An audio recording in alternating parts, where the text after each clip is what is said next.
I spent my whole life sweating, building a company from nothing, supporting my wife, raising my kids, paying off my younger brother's debts. I did what a man's supposed to do: carry the weight, stay quiet, and keep going. Then one day, I came home early and saw the man sleeping with my wife, sipping coffee in my kitchen. It wasn't a stranger. It was my own brother. The worst part? My two kids, 17 and 14, they knew. Not only did they stay silent, they helped their mom and uncle plan to kick me out of my own house. They wanted to take everything: my company, my legacy. The day I bent down to pick up a pile of my daughter's school books and found a hidden old phone tucked under her math textbook, I realized something. I wasn't just betrayed. I was being hunted, and they had exactly 72 hours left before they lost everything. My name is Jack Miller. I'm 42 years old, from Pittsburgh. This is my true story. If you've ever been betrayed by someone you trusted with your life, leave a comment. Just so I know I'm not the only one. My name's Jack Miller. I'm 42 years old. Born and raised in Pittsburgh, Pennsylvania, in a neighborhood where rust outlived dreams. We didn't have much growing up. My dad worked the steel mills until his back gave out. Mom cleaned offices at night. I still remember the smell when she came home, like pine sol and worn-out hope. We weren't poor. We were broke, but proud. At 16, I started plumbing, summer gig. But the first time I fixed a busted pipe on my own, I felt something click. It was simple, honest. You fix the thing works. No lies, no gray areas. By 22, I had my master plumber license. By 25, I thought I was ready to be a business owner. I borrowed $5,000 from my dad's retirement fund. He never said it, but I know that money was meant for a new recliner and cheap bourbon. He gave it to me anyway. Said, "You've got hands that don't quit." I built Miller Mechanical Solutions out of my pickup truck. Just me, a few tools, and a notepad full of job leads. I hustled door to door. 10 years later, I had 27 employees, contracts across 3 states, vans with my logo on them, and I still crawled under urinals like I did day one. That's the part no one tells you about success. It looks good in photos. But the grind, the dirt under your fingernails, that never leaves. And then came Vanessa. Blonde, quick-talking, sold pipe fittings at a trade show like they were luxury handbags. One smile and I thought I'd won the lottery. We dated 2 years, I proposed. Looking back, that was mistake number 1. Because while I was building a life with my hands, she was dreaming of something shinier, and I ignored all the warning signs. But what came next? That I never saw coming. At first, Vanessa was everything I thought I wanted. Funny, sharp, magnetic. She made you feel like you were the only man in the room. But it didn't take long to realize she didn't want a life. She wanted a lifestyle. After we got married, I figured things would settle. You know, maybe we'd start shopping at Costco instead of Neiman Marcus. Maybe she'd trade the designer heels for practical ones. But Vanessa wasn't slowing down.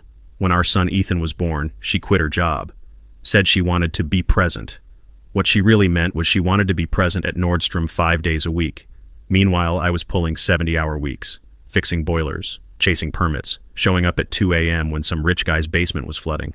And she was out there, buying scented candles for $80 a pop. I thought I was being a good husband, paying the bills, giving her everything. Turns out, I was just fueling the fire.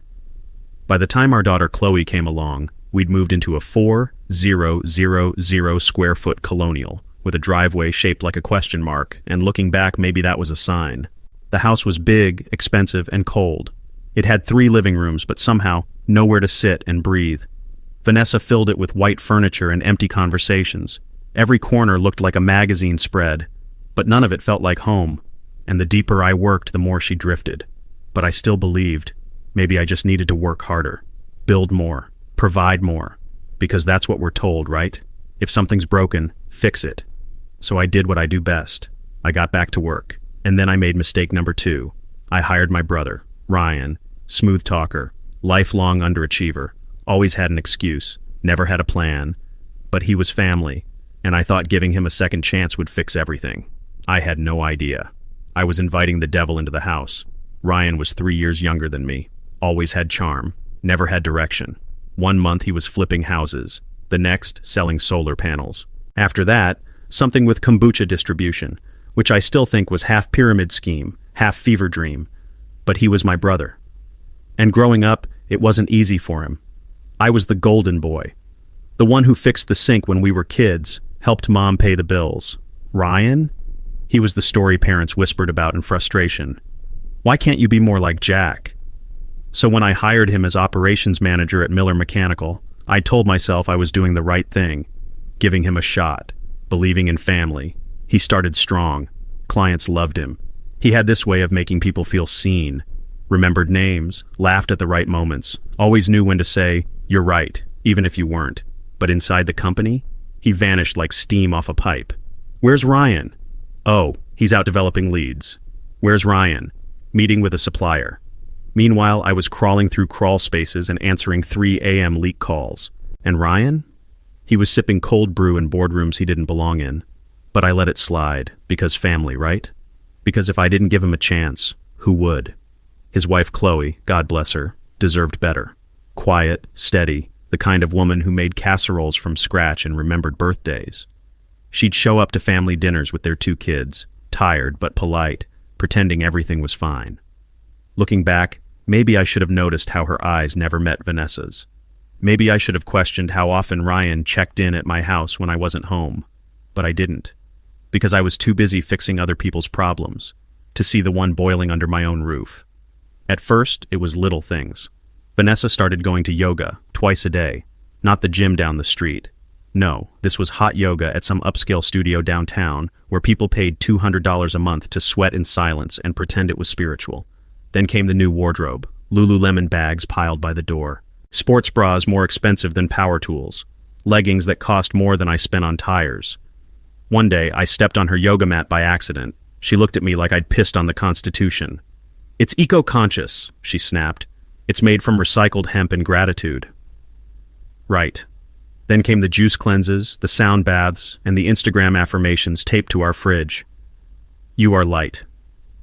Abundance flows to me." I was abundance, apparently. She read self-help books like they were sacred texts. The universe has your back. Eat, pray, spend.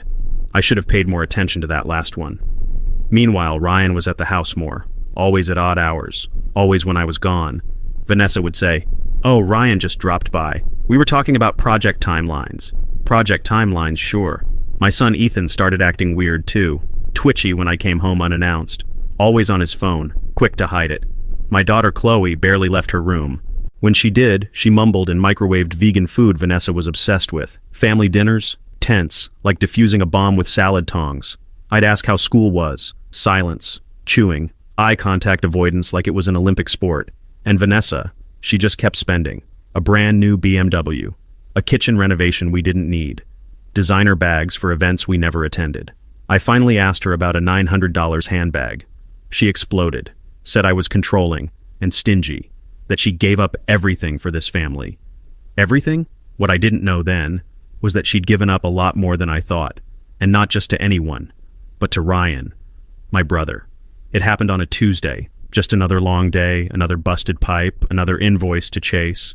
I got home late, again, and found the house dim, quiet. Vanessa was upstairs, journaling. Ethan was in his room blasting music that sounded like a car crash. Chloe was supposedly doing homework. The house smelled like lavender and something artificial, like betrayal in a bottle. I walked past Chloe's room and noticed her desk lamp was still on. I don't know why I went in. Maybe I was looking for a sign, maybe just peace. But her math textbook had fallen on the floor. I bent down to pick it up. That's when I saw it, tucked between folders and old worksheets. A phone, old Android, not hers, not anyone's I recognized. It wasn't locked, just sitting there, waiting. Maybe it was instinct. Maybe it was God. But I opened the messages, and what I saw made my stomach cave in. Dozens of texts, between Vanessa and Ryan, not about family, not about work, about me, mocking me, planning things, coordinating times I'd be gone, discussing how to keep the boss distracted. That's what they called me. Not Jack, not husband, not brother, the boss. Vanessa had written, "He's too boring to notice. I deserve better." Ryan replied, "He's just a money machine. He'll keep grinding until he drops. Then we'll clean house." They weren't just cheating, they were plotting. And worse. Ethan and Chloe knew. They were in on it, covering for them, deleting footage, making alibis. They had a group chat, a secret family chat, with code names. Vanessa was V, Ryan was D, and me, I was B. B is working late again. All clear. We've got the weekend. They turned me into a footnote in my own life. And right then, I realized this wasn't a marriage, it was a coup. I sat on the edge of Chloe's bed, still holding that burner phone. My hands weren't shaking, not anymore. Shock had passed. What came next was something colder, sharper, not rage, not yet. Clarity. Everything made sense. The late-night yoga, the book clubs, the sudden interest Ryan had in my company, every missing receipt, every eye roll from Ethan, every cold silence at the dinner table. I scrolled deeper. 2 years' worth of messages. They weren't hiding it. Not really. Photos, jokes, Ryan in my office, Vanessa in lingerie I'd never seen. Both of them, in my bed, with my children coordinating like a spy team. They were playing a game I didn't even know I was in, and they thought I'd never catch on, because I was the guy who fixed toilets, the one who came home tired, covered in sweat and drywall dust, the boring one. What they didn't know was that boring can be deadly, because men like me, we don't shout, we don't throw plates, we build quietly, we end things permanently. That night, I put the phone back exactly where I found it, not a millimeter off, like a man tightening a valve, precise, controlled, invisible. Then I walked downstairs. Vanessa looked up from her quinoa like it was just another Tuesday. "Hey babe, how was work today?" Ryan was in my chair, drinking from my mug. He chuckled. "Man, one of your clients tried to haggle. Can you believe that?" I smiled. "Yeah, people don't really understand the skill involved." He laughed, thought I was joking. I wasn't. Ethan asked if I could help with college applications that weekend. "Sure," I said. "Let's plan for it." Chloe needed money for a ski trip. "Of course, sweetheart." I handed her 100. Vanessa? She had booked us a dinner downtown. "Just the two of us." She winked. Adorable. I agreed to everything, smiled through it all, because they didn't know. While they laughed over lasagna, I was laying the foundation, not for a remodel, but for war. That night, while they slept soundly under my roof, under sheets I'd paid for, in a bed I'd bled for, I sat alone in my home office and opened a fresh notebook. This wasn't for invoices. This was for retribution. Phase 1, intelligence. No confrontations, no screaming, no slamming doors, just silence. Cold, heavy, surgical. I started small. Every night, after Vanessa drifted into her chemically enhanced sleep, I'd unlock that burner phone and document everything. Photos, messages, Venmo transfers, hotel bookings, schedules. I whispered to myself like some twisted narrator in a noir film. Smile for the camera, traitors. I installed a discreet camera in my office after I noticed Ryan rifling through my desk drawers. He was sloppy. He thought charisma covered tracks. Spoiler, it doesn't. The footage showed him photographing sensitive documents, client lists, financials, contracts. I traced every suspicious charge, hotel rooms, lingerie, jewelry, spa visits, all paid for from my accounts, all listed under family expenses. I cross-checked receipts with their text conversations. Patterns emerged. Wednesdays, always booked at the Hilton. Fridays, yoga retreat. Sunday mornings, errands. Vanessa even had the gall to buy him a Rolex for Boss's Day on my card. I tracked Ryan's GPS through the company vehicles. One truck pinged 11 times in 2 weeks outside of Fairfield Inn. He used my company's logo-wrapped van to sneak into a hotel with my wife. That was personal, but I stayed quiet. Because predators don't growl before they strike. I promoted 2 of my best techs, Marcus and Dale, real guys, loyal, hardworking. I started quietly transferring responsibilities to them, laying the groundwork. Vanessa, of course, didn't notice. She was busy ordering throw pillows that cost more than I used to make in a week. Ryan, he thought he was winning, thought he was charming his way into my seat. They were planning my downfall. What they didn't know was I'd already begun planning theirs. When you're in construction, you learn a simple truth. Tear-downs are easy. Controlled demolition, that takes precision. Phase 2 was financial. I knew I couldn't just vanish into a puff of righteous anger. I had payroll, clients, crew depending on me to keep the lights on, so I built an exit, quietly, brick by brick. First, I formed a new LLC, Black Iron Services, based out of Wyoming. That state protects privacy like it's sacred. No public name on the paperwork. No connection to Miller Mechanical. Then, I started shifting assets. Sold my classic Mustang to an old friend, cash only, off-market. Liquidated a few dormant stocks I'd held since 2010. Told Vanessa I was rebalancing the portfolio. She nodded, asked if I could transfer more money to her personal card. Said she found a handbag that was calling to her. Right. Probably calling from hell. I opened a new business account under the new LLC, set up a P.O. box, rerouted a few contract payments. Nothing big, just small, consistent moves. Because if you shift everything at once, people notice. But if you bleed it slowly, no one sees the wound until they're already lightheaded. I canceled one of our 5 joint credit cards. Told Vanessa the bank flagged unusual activity. She believed me. Probably thought it was because she ordered $600 worth of chakra-balancing bath crystals. I adjusted payroll. Cut Ryan's expense card limit to nearly 0. He noticed. "Hey, bro," he laughed. "Looks like the card's acting up." "Yeah," I said without blinking. "Bank's doing random audits." He bought it, because people who lie for a living never expect others to lie better. Meanwhile, I was still showing up, still working, still sweating. But inside, I was a ghost in the machine, watching, logging, pulling wires. And they were laughing in my house, sleeping in my bed, spending my money. Every single one of them thought I was asleep at the wheel. But I was driving straight toward the cliff they'd built. Only difference was, they didn't know I brought parachutes. By the time Ryan strutted into my office the next week, wearing a smug grin and my cologne, I already had enough to bury him. But I wasn't interested in revenge tantrums. No, I was after something far more satisfying. Documentation, due process, dismantling. See, Ryan wasn't listed as an employee. He was technically a non-equity partner, which made firing him complicated, but not impossible. All I needed was a paper trail, and the more foul it smelled, the better. So I started building it. Every late arrival, every no-show meeting, every client lunch where he conveniently forgot the client, every personal purchase billed under vendor outreach, the Tesla repairs, business expense, the Napa wine tour, staff retreat, a $380 steak dinner for 2, client morale development. I let it all ride, quietly collected the receipts, photocopied every misuse, logged every GPS ping outside a Hilton. Vanessa was too busy planning a $90,000 kitchen remodel. Ryan was pitching expansion plans that sounded like a TED Talk written by a con man.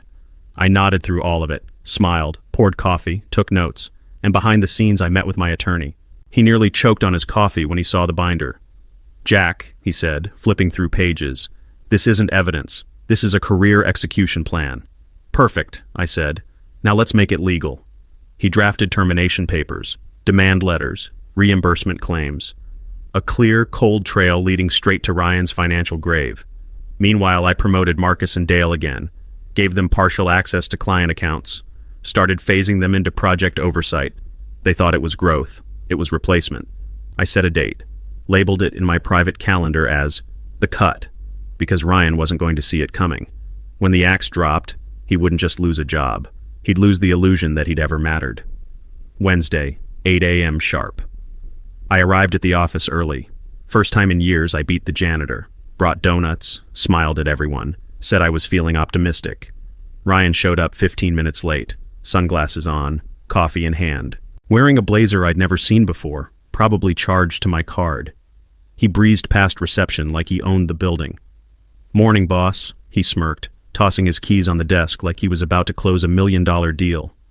He didn't notice the security guard waiting in the lobby. Big Joe, retired Marine, quiet guy, built like a vending machine. "Hey, who's this?" Ryan asked, pointing at Joe. "Compliance audit," I said. "Routine." He shrugged, walked to his office, or tried to. Keycard, denied. Computer login, locked. Email, deactivated. "What the hell's going on?" he asked. That's when I handed him the envelope. Thick, heavy, full of consequence. "Ryan Miller," I said, cool and level. "This is your formal termination from Miller Mechanical Solutions." He blinked, laughed. Thought it was a joke. "You can't fire me, man. We're partners." "Were," I corrected. "You were a partner. Now you're a liability." He flipped through the papers. His smirk faded. The folder included $47,000 in embezzled expenses, 3 contract violations, GPS logs, screenshots, signed client complaints. I watched his face drain of color like a sink losing pressure. "You set me up," he whispered. "No," I said. "You did. I just kept the receipts." Joe walked him out, calm, quiet, dignified. Outside, a tow truck was already loading his company vehicle. The driver waved. I waved back. Ryan turned once, looked at me through the glass doors, furious, confused, humiliated. I didn't flinch, because that moment, that was justice. Not a punch, not a scream, a calculated silence, the kind that ruins egos. And I wasn't done yet, because now it was Vanessa's turn. Vanessa always carried three things: a $2,000 handbag, a sense of entitlement, and a wallet filled with my credit cards. She never noticed the balance, never asked where the money came from. To her, cash wasn't earned, it was summoned. Thursday morning I changed that. Phase 3, cut the current. At 7 a.m., I logged into every joint account, closed the checking account, froze the savings, canceled every shared credit card, personal, family, emergency. Left just one thing open, a prepaid card with $47. Just enough for one final cup of overpriced organic self-pity. By 10:13 a.m., my phone rang. Vanessa. Her voice was sharp, panicked. "Jack, something's wrong with the bank. My card was declined at Nordstrom." I sipped my coffee slowly. That's strange. They said it was closed. "Yeah," I said. "I consolidated our finances. Better interest rates." "You didn't even tell me." "You never asked."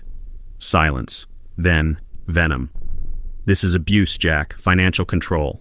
I laughed, genuinely. "You've been spending 10 grand a month on handbags, yoga retreats, and Himalayan salt lamps. That's not budgeting. That's sabotage. I gave up my career for this family." Her career was a 3-month entry-level sales job at a plumbing supply warehouse. She quit the moment Ethan was born. But sure, let's call that potential CEO energy. I let her scream, didn't raise my voice, didn't explain, because this wasn't an argument. This was the part where she realized the power she never earned was never really hers. By noon, the spa canceled her upcoming chakra cleanse. Her BMW lease company called to warn about an upcoming missed payment. Whole Foods rejected her Apple Pay, and I was just getting started. She thought cutting off the cards was punishment. No, that was foreplay.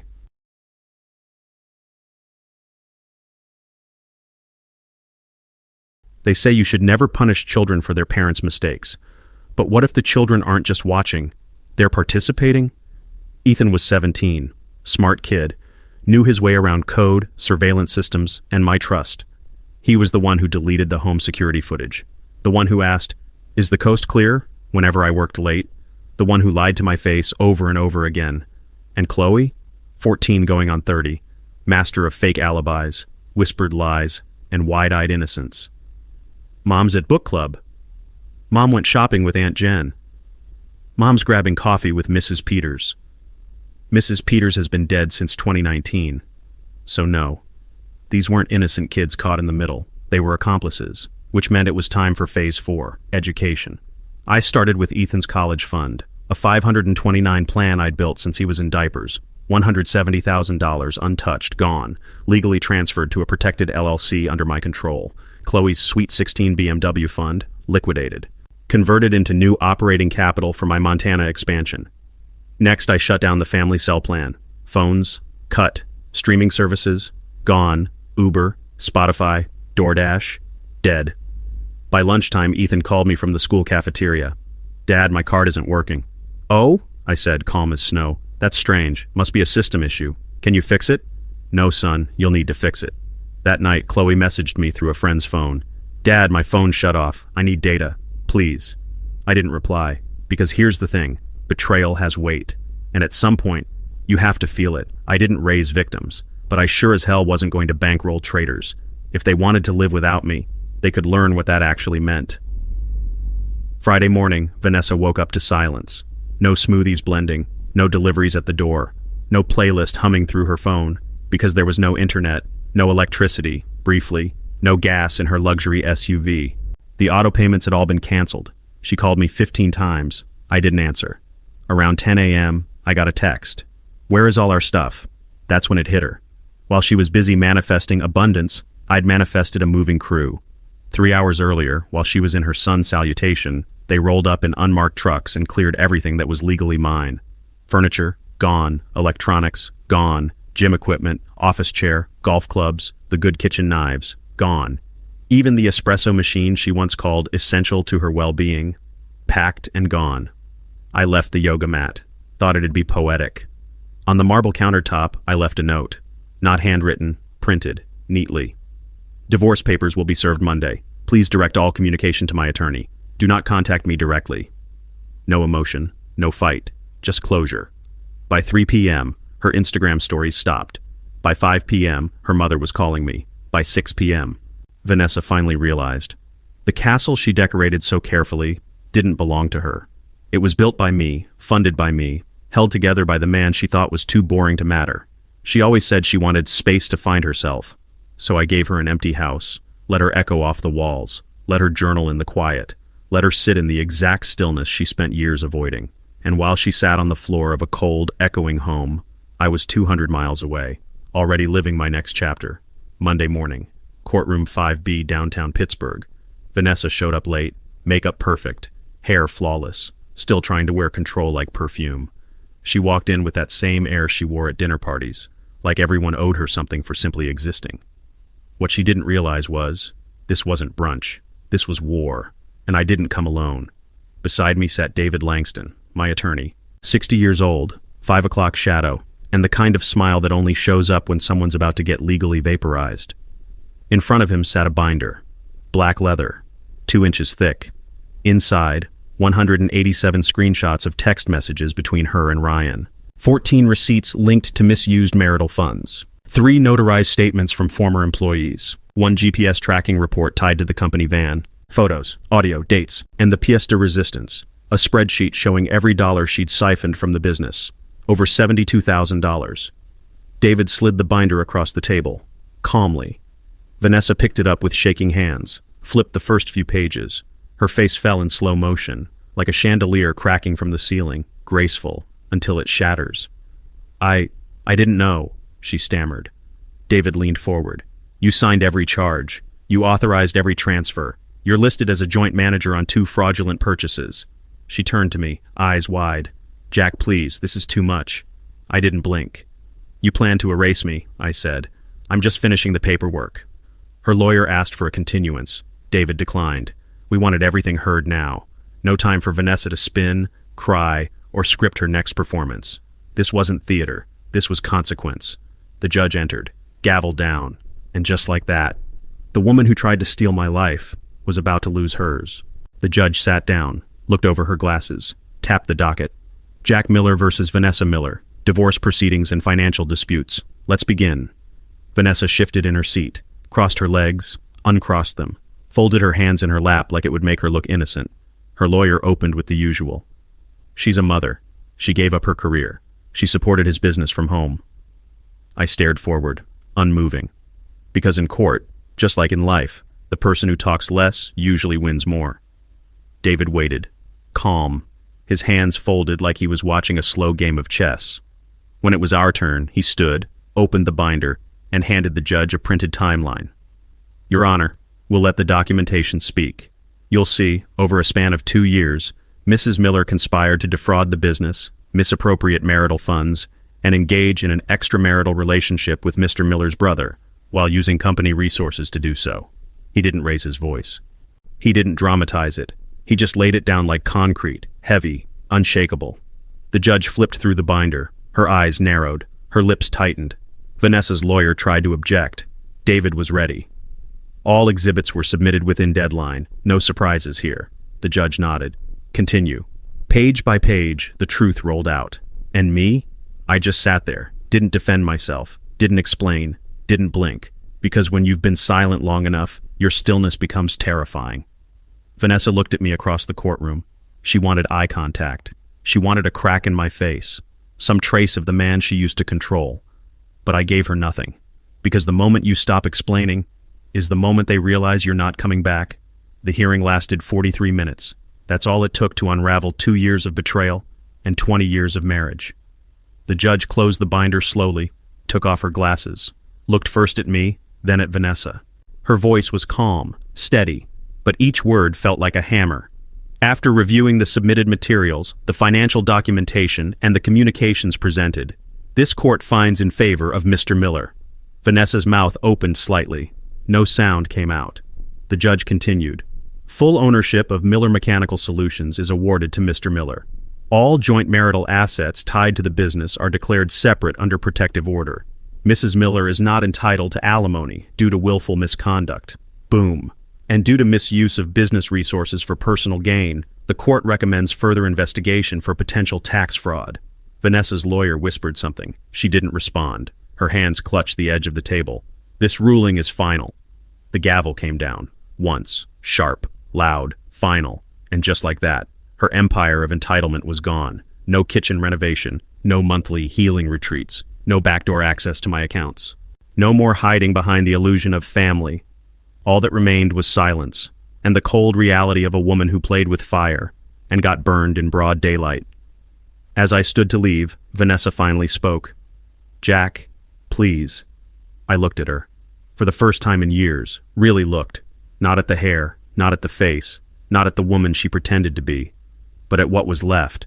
Entitlement peeled away, power dissolved, control shattered, and I felt nothing. No anger, no sadness, no satisfaction, just freedom. Because real justice isn't loud. It's quiet, precise, permanent. The next morning I packed exactly 3 bags. One for clothes, one for tools, one for papers I might still need. Everything else I left behind. The house, the nameplate on the office door, the titles, the mail, the coffee machine, the weight of it all. I didn't sell the house. I gave it to the bank. Let Vanessa figure out the rest. The foreclosure letter would arrive in 2 weeks. The last payment? Canceled. There would be no place left for her to pretend in.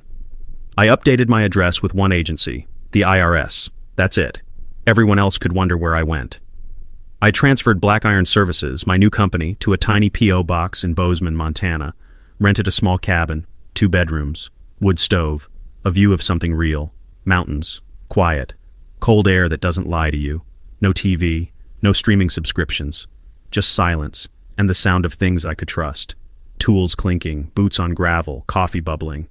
I drove out of Pittsburgh without music, without ceremony. Somewhere along I-80, I pulled over, got out, walked into a gas station bathroom, looked in the mirror. The man looking back wasn't broken. He wasn't vengeful. He was finished. I took off my wedding ring, set it on the edge of the sink, left it there. No note, no goodbye, just one quiet message to the universe. It's done. I walked out, got in the truck, and never looked back. The first few nights in Montana were strange. Not bad, not peaceful either, just still. The kind of silence that presses against your chest. Not heavy, just unfamiliar. I wasn't used to hearing myself breathe. Wasn't used to waking up without footsteps above me. No microwave beeping. No teenage slamming of doors. No passive-aggressive yoga playlists echoing down the hall. Just wind, pine, the low hum of distant snowplows. And yet, I slept. Not deeply, but clean. No dreams. No spirals. No shadows pulling at my ribs. I woke with the sun, made black coffee, and sat on the porch with a flannel wrapped around my shoulders. Watched a fox pass through the tree line. No rush, no fear, just doing what it was made to do. There was something honest in that. Something I hadn't felt in a long time. I started working again. Just local jobs, cabins with frozen pipes, retired couples with leaky boilers. I didn't need to hustle anymore. No one to impress, no one draining the account. Just work that mattered. Hands-on, real, functional. And slowly, the noise inside me began to fade. I stopped checking my phone, stopped imagining what Vanessa was posting, stopped wondering if the kids were talking about me. If they called, they called. If not, that was their choice now. Montana didn't ask questions. Montana just gave you space. And in that space, I began to return to myself. Not the man who got played, not the man who got revenge, but the one who could build again. Not a company, not a home, but a life. One afternoon, I fixed a busted water heater for an old rancher named Ted. Afterward, he handed me a 6-pack and said, "You're not from here, are you?" "No," I said. "Not yet." We clinked bottles, and for the first time in a long, long while, I smiled without armor. It was a Thursday. Cold enough for frost to lace the windows, but the sun was out, and that counted for something. I stopped by the local hardware store in Bozeman. Place called Harlan's. Wood floor, bell on the door, smelled like dust, coffee, and 20 years of good intentions. I was looking for a replacement fitting for a pressure valve, nothing fancy. That's when I heard it, a voice behind me, low, steady. "You'll want the brass ones. Plastic doesn't hold up in this weather." I turned. She was maybe late 30s. Work gloves, no makeup, not pretending to be anything. I nodded. "Brass it is, then." She smiled, not like a woman trying to flirt, just like someone who knew what the hell she was talking about. Her name was Ruth. She owned a small gardening shop 2 blocks over, said she did plumbing on the side, because plants freeze and pipes burst, and nobody else shows up. We talked for 5 minutes, maybe 10, nothing deep, no sparks flying, but there was something there. Ease, no agendas, no rehearsed charm, no undercurrents pulling the conversation off course. She asked where I was from. I told her east. She didn't press, just said, "Good place to be from." We stood by the counter, talking about soil pH and water pressure like it was life and death. Maybe in a way it was. As I left, she said, "If you need anything else, I'm usually around. Except Sundays. I sleep in on principle." I smiled. "I respect that." She tipped her head. "You look like someone who's had to start over." I nodded. "A couple times." She didn't ask more, just said, "Well, welcome." And that was it. No phone numbers, no social media, just possibility. The good kind. The kind that doesn't knock hard, just leaves the door a little open. That night I couldn't sleep. Not because of anything bad, just something different, something new. The silence that used to echo now felt alive, like it was waiting. I sat out on the porch with a cup of coffee gone cold, watching the trees shift under the wind. There's a rhythm here, a slowness that doesn't ask anything from you but your presence. And yet, my mind wandered. To Ruth, to her gloves, her boots, the way she didn't flinch at the cold or small talk, the way she looked at me, not through me. She didn't ask for a story, didn't ask if I was married, didn't ask about the scars. And somehow that was louder than any question. Because I've met people who wanted to know everything, and I've met people who didn't care at all. But Ruth, she just noticed. And that made me ask myself something I hadn't dared in months. What if trust wasn't a door to lock, but a window to crack open again just a little? Not for love, not yet, maybe not ever, but for connection, for the small human truth that we're not built to carry silence forever. And maybe, after enough time, after enough healing, you start to wonder not if you can trust again, but when you'll be ready to try. I didn't rush to answer that, didn't text her, didn't drive by her shop, but I did return to Harlan's the next day, bought fittings I didn't need, left them in the truck, and I noticed the guy at the counter smirk as he rang me up. "You're not here for fittings," he said. I didn't respond, just smiled. Because he was right. I wasn't here for parts. I was here for the question, and maybe, someday soon, I'd be ready for the answer. It came on a Tuesday, late afternoon. I'd just finished patching a leak under a retired professor's sink. Her house smelled like lemon polish and books she still argued with. The wind was sharp that day, bitter, but something about it felt clean. I got back to the truck, turned on the heater, and checked my phone. One unread text. Unknown number. But I knew who it was before I opened it. Ethan. "Hey Dad, I know I don't deserve your time, but I've been thinking. A lot. And I don't know how I let things get so far. If you ever want to talk, I'll listen. I won't defend what I did. I miss you." My thumb hovered over the screen. Then I locked the phone, stared out the windshield.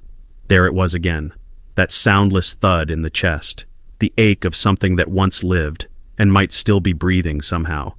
Part of me wanted to chuck the phone into the snow, let silence stay pure. But another part, deep, tired, honest, just whispered, "He's still your son." That's the thing no one tells you about betrayal. It doesn't cancel love. It just changes the shape of it. Ethan didn't just lie. He chose to lie, again and again. But now he chose to reach out. And that choice? It mattered. I didn't text back. Not yet. Not out of spite. But because I needed to feel the weight of it. Not as a father. Not as a man wounded. But as a human being. One breath. Then another. And I whispered into the empty truck, "Okay. Not for him. For me." That night, I sat at the kitchen table. Phone in one hand. A pen in the other. Old habit. I write things out before I say them. Helps me keep the fire from burning the whole room down. I started with what I wanted to say, then crossed it out, then tried again.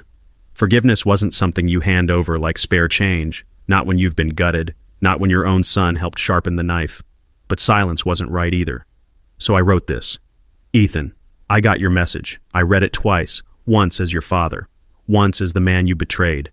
Both versions of me are still figuring out how to live in the same body. You didn't just lie. You watched. You chose, repeatedly. And yet, here you are, writing me, without excuses, without defense. That means something. It doesn't erase what happened, but it opens a door. I'm not ready to walk through it yet. I don't trust you. That's the truth. But I haven't stopped being your father. That's another truth. You want to talk? Fine. One call, one conversation, no pretending, no performances. Just you and me. If you're ready for that, I'll listen. But don't confuse this with forgiveness. Forgiveness comes later, if it comes at all. Dad. I sat there a long time after I hit send, didn't stare at the screen, didn't wait for the typing bubbles, just breathed. The words didn't make me feel better, but they made me feel cleaner. There's a difference. Because sometimes telling the truth isn't about healing the other person. It's about not lying to yourself anymore. The phone rang the next night. 8:04 p.m. unknown number. I let it ring twice, 3 times, picked it up on the 4th. Yeah, silence on the line. Then, hey, it's me, Ethan. His voice had changed, still his, but smaller somehow, lower, like someone learning how to speak without certainty. I didn't say anything. Let the weight hang. I didn't think you'd pick up, he said. Didn't think I'd deserve it. I leaned back in the chair. The wood creaked beneath me. The wind outside howled like something trying to get in. You don't, I said. Not yet. He didn't argue, didn't sigh, didn't deflect. I know. Another pause. You could feel the years sitting between us like bricks. Then he said something I didn't expect. I used to be proud of you, you know. When I was little, you always showed up, even when you were tired, even when Mom treated you like background noise. I swallowed hard, didn't let it show. Then why'd you help her? I asked. Voice level, sharp, not angry, just awake. He exhaled. Because I was weak, and it felt easier to go with them than to stand up for you. I thought maybe Mom was right, that you were checked out, boring, just a wallet. But I was wrong. Another silence. This one, different. You never left us, he said. We left you. I didn't speak. Not yet. Because I wasn't ready to let that land, not all at once, but for the first time in years. I didn't hear the voice of a stranger. I heard my son, cracked, flawed, trying, and that mattered.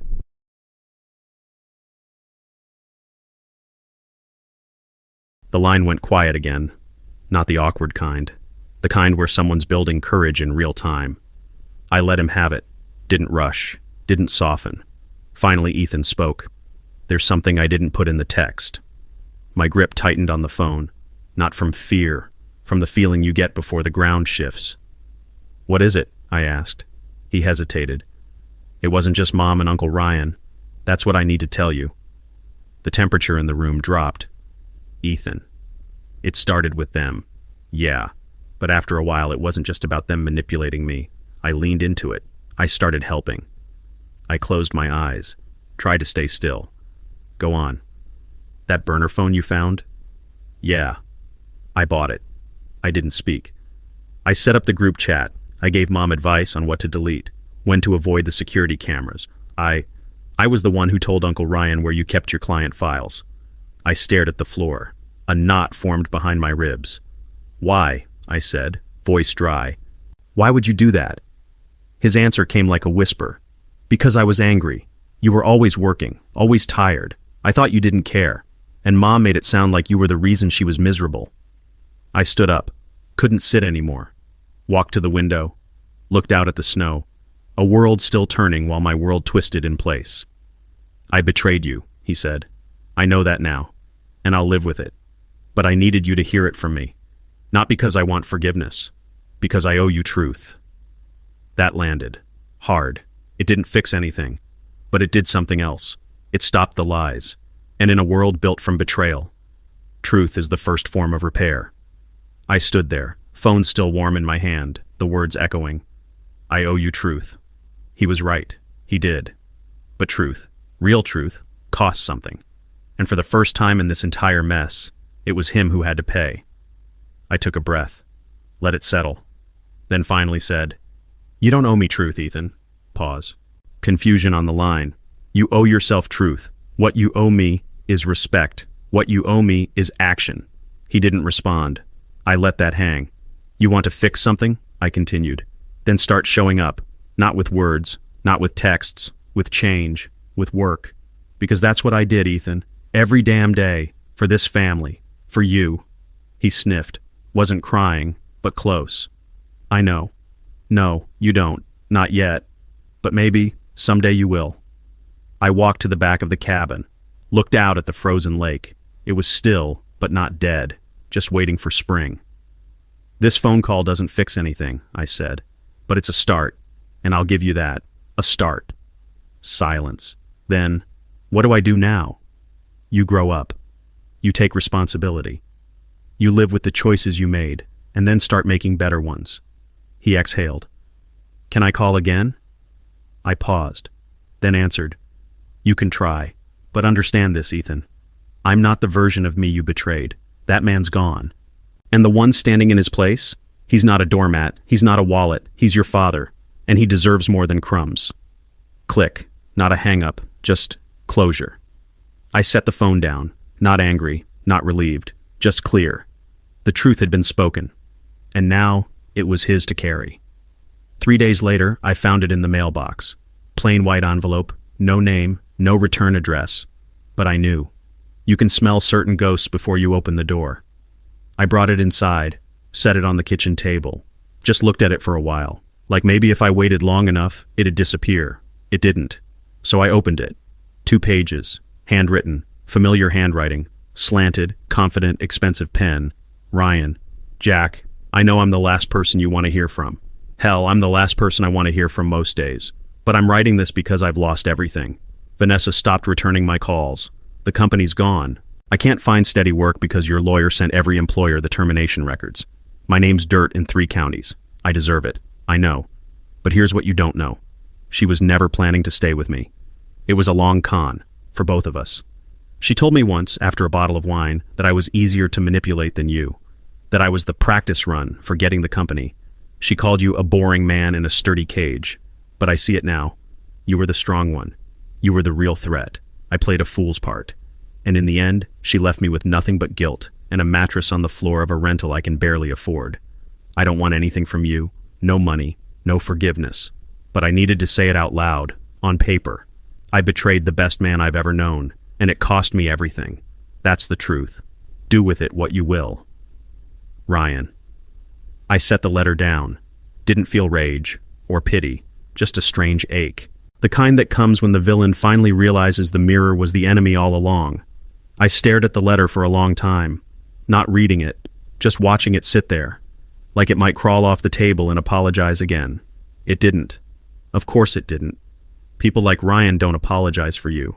They apologize to feel lighter, to shift the weight, to throw you one last emotional rope and hope you grab it out of habit.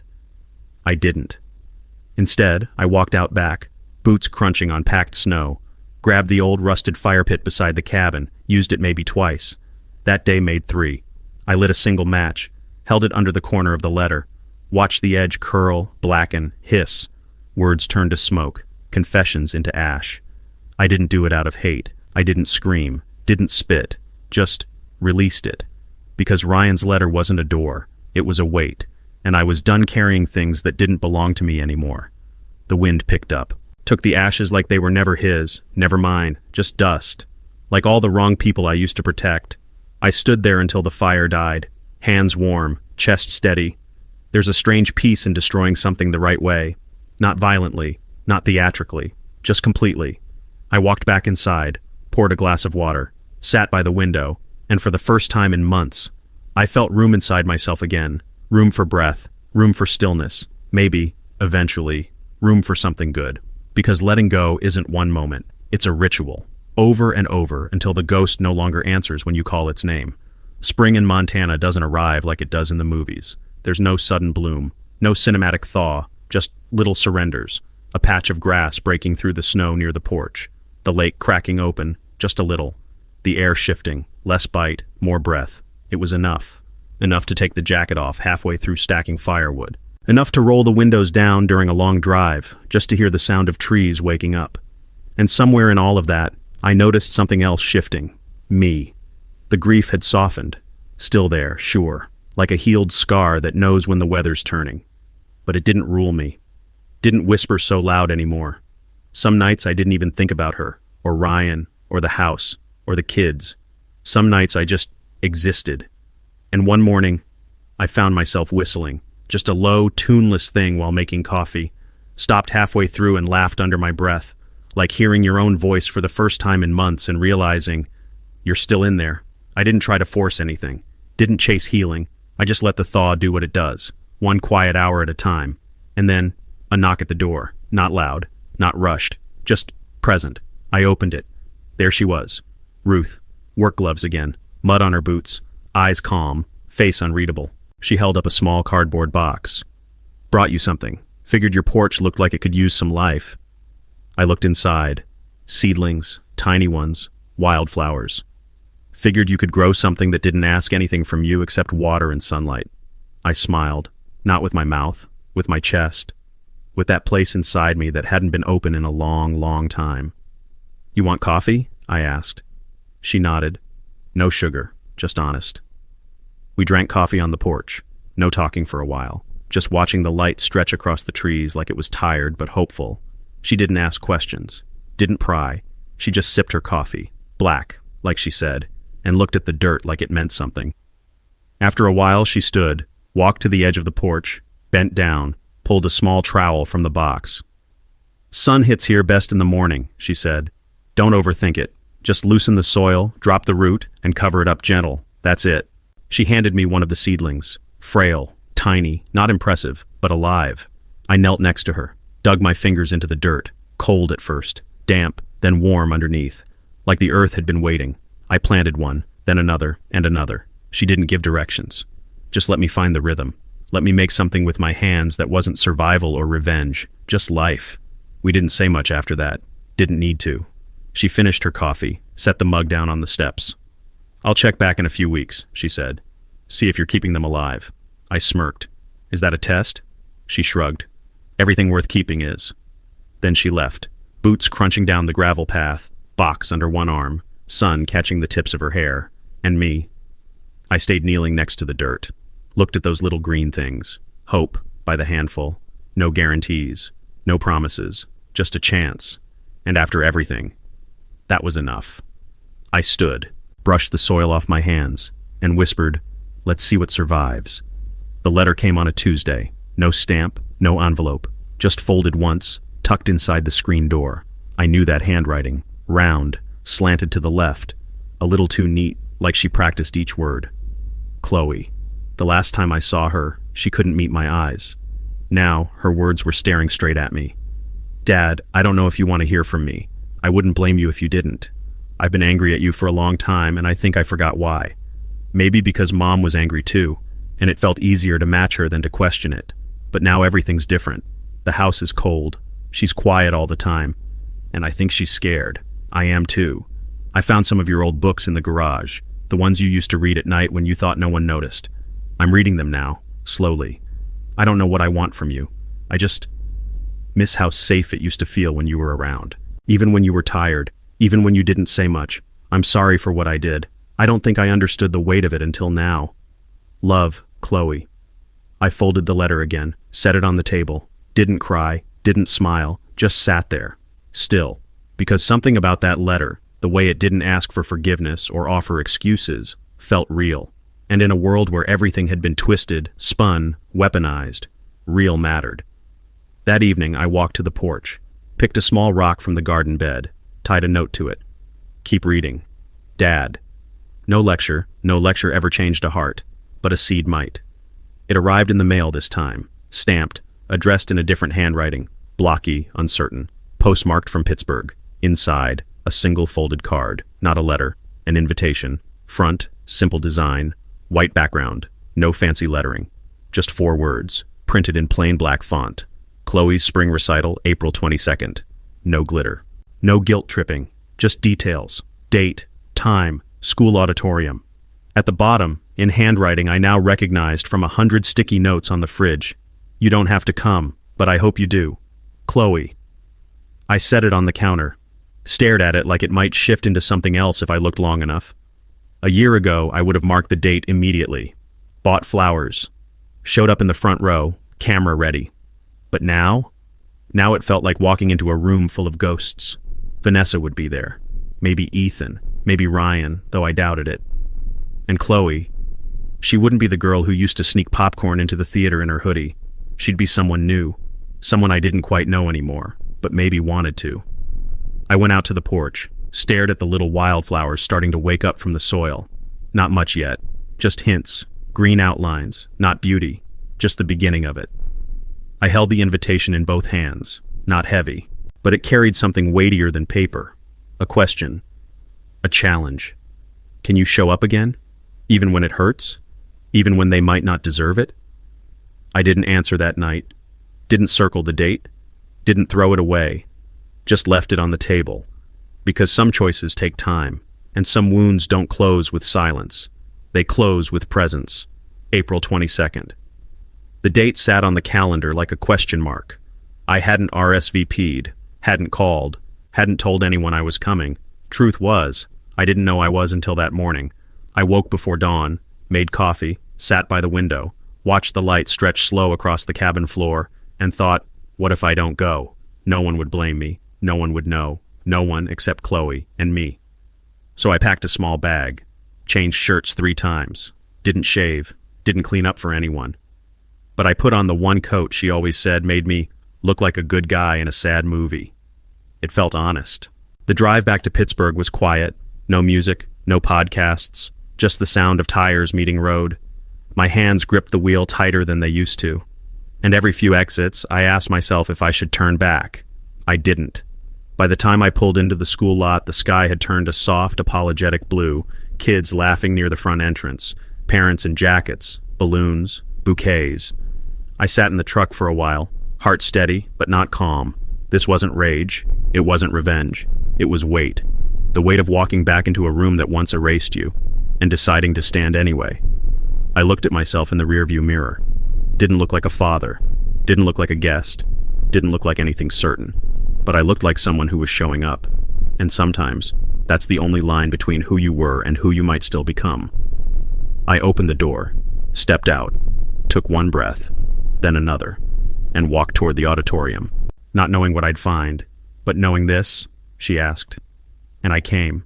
The auditorium smelled like every school auditorium I'd ever been in. Floor polish, folding chairs, nervous sweat, and someone's over-applied cologne. I slipped in through the side entrance. No fanfare, no attention. The lights were already dim.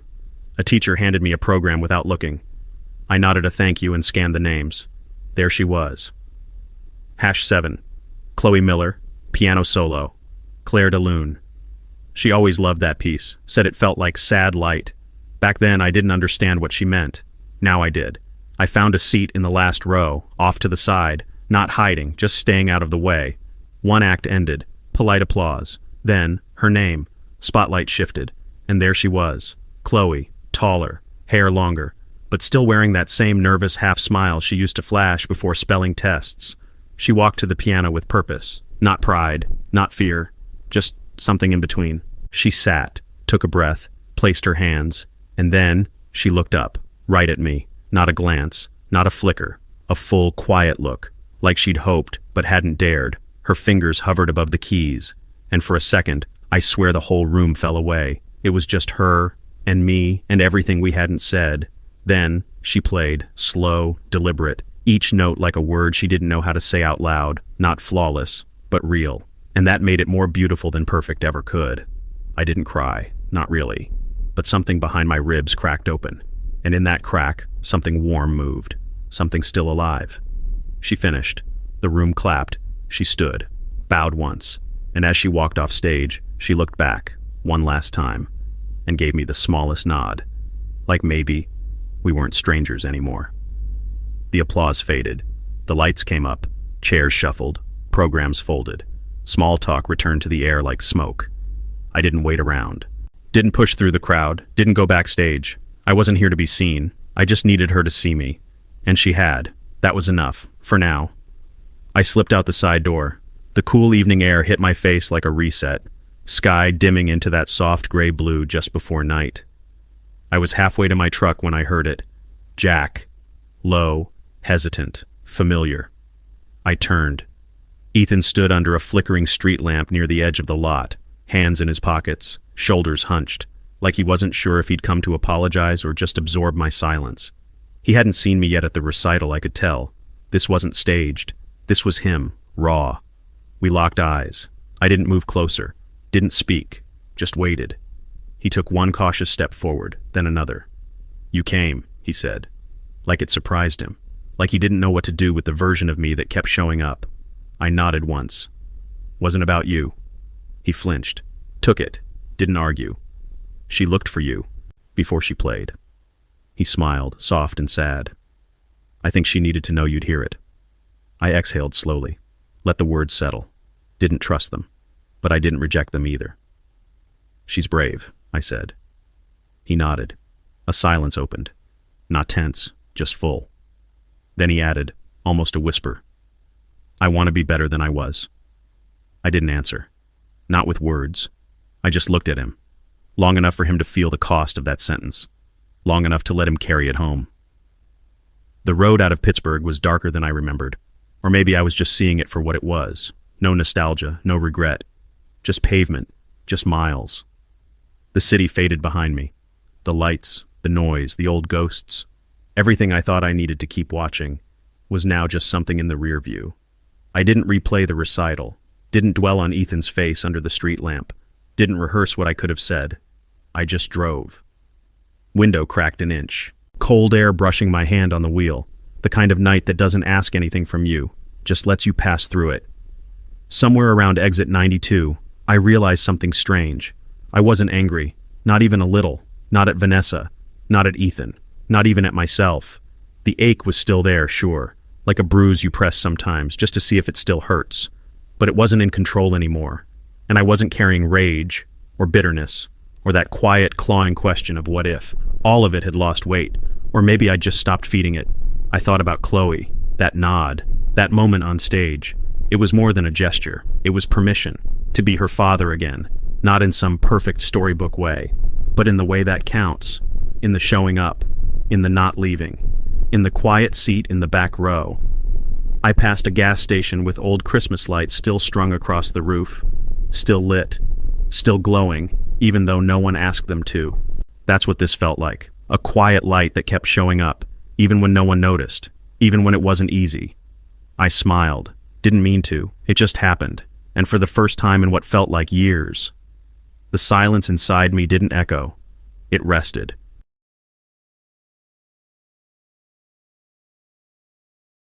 By the time I pulled into the gravel drive, the sky above Montana had gone full ink black. No city lights, just stars, unapologetic and infinite. The cabin stood quiet, still the way I left it. But as I got closer, I saw it. A box, small, brown, tucked gently against the doorframe. No label, no tape, just a folded note on top, weighed down by a smooth river stone. Ruth. I knew before I picked it up. I carried the box inside, set it on the kitchen table, and opened the note first. "Jack, I figured your garden could use a second round. Some things grow better the second time. These are tougher seeds, native to here, wild. They survive wind, frost, even bad days. Plant them when you're ready, or don't. No pressure. They'll wait. So will I." Are inside the box, a handful of seed packets, a pair of work gloves still dusted with soil, and a thermos. The same one I saw her carrying weeks ago. Stainless steel, scratched, familiar. I opened it, still warm, black coffee, no sugar, just honest. I stood there, fingers wrapped around the steel, and let the moment settle in. Because it wasn't just coffee, or seeds, or gloves. It was presence. Ruth didn't knock, didn't text, didn't ask. She just left something behind, something real, and in a world that once only took from me. This felt like a gift with no strings. I didn't rush to plant the seeds, didn't write her back that night, but I did light the fireplace, sat beside it, held the thermos, and whispered, to no one in particular, maybe some things do come back, just slower. The morning came quiet, sun rising slow behind the mountains, lighting the frost like it was made of silver. I woke earlier than usual. No reason, no alarm, just a feeling in my chest that said, "Get up." So I did. Made coffee, the good kind. Poured some in the thermos Ruth left, not out of habit, but out of something like respect. I grabbed my jacket, slipped on my boots, and stepped outside. Didn't plan to walk, but my feet went anyway. Down the trail past the tree line, where the land flattens out into open brush and sky. That part of Montana always feels like truth. No clutter, no hiding, just air and space. I saw her before she saw me. Ruth, kneeling in the dirt beside a fence post, sleeve rolled up, wrench in hand, fixing something. Again. Of course. I almost turned around, almost pretended I hadn't seen her. But then, she looked up, didn't flinch, didn't smile wide, just gave me a nod, like this was always going to happen. I walked closer, slow. "Fence giving you trouble?" I asked. She smirked. "It's stubborn, but I respect that." I offered the thermos. She raised an eyebrow. "Your own coffee?" "My best shot." She took a sip, blinked once. "Not bad," she said. "Still not mine."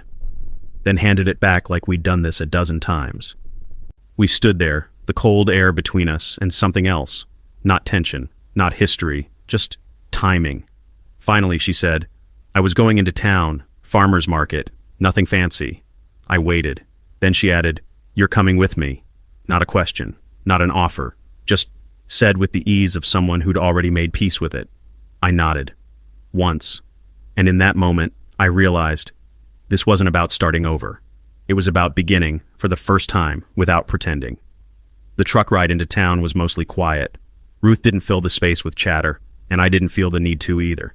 It wasn't silence between strangers. It was the kind of quiet you earn, when both people know what words not to waste. The farmer's market sat in the middle of a gravel lot behind the old community center. Nothing fancy, wooden stalls, canvas tents, coffee in paper cups. We walked together. She pointed out the lady with the best sourdough, the man who sold jam and recycled beer bottles, the kid who always played fiddle under the spruce tree.